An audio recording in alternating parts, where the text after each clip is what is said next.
Chilly, frosty night to come for some northern areas, and then the outlook for tomorrow, much of the week cloudy with a chance of a few showers, but warming up too. For the weather where you are in detail, go to itv.com/weather.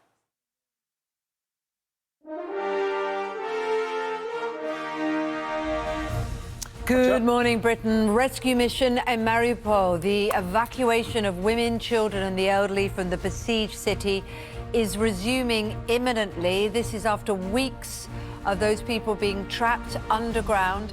More than 100 residents were finally freed at the weekend and escaped from the city that was home. Looking at these pictures, you can see it is now unrecognisable after weeks of relentless bombardment.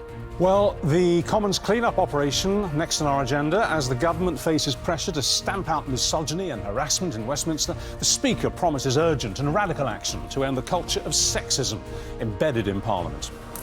And new claims and allegations this morning at Westminster of predatory behaviour and rumours as well that a mock award was presented at one of the lockdown parties at Downing Street in December 2020 for Sexist of the Year. Here's a question for you. Should we be allowed to sleep at work?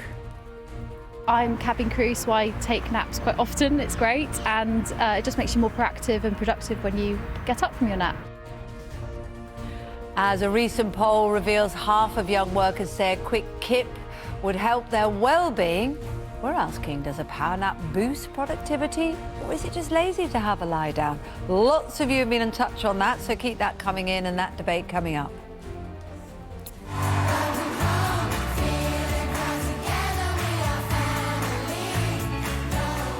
Well, there wasn't a dry eye in the house, maybe not in your house either, after their emotional performance on Britain's Got Talent at the weekend. The children's choir, who stole the show and landed a standing ovation, they'll be joining us live in studio.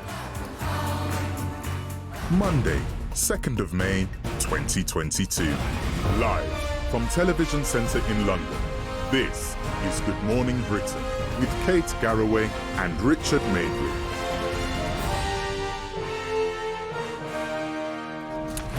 Good morning and Eid Mubarak if you're celebrating Eid today. But exactly, and we're starting though this morning with our main news story. That is the mission to rescue civilians, including women, young children and the elderly, from the besieged city of Mariupol. Rescue workers are this morning resuming the evacuation.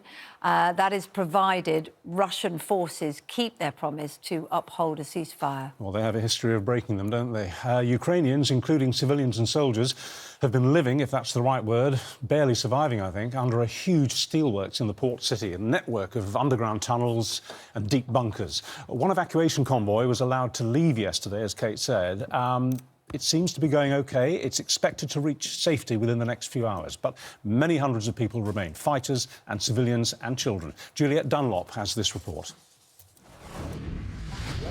It's been weeks since they've seen the sun and they emerge from beneath Mariupol to a city that's unrecognisable, clambering over the rubble that was once a steelworks, towards buses as battered as the city.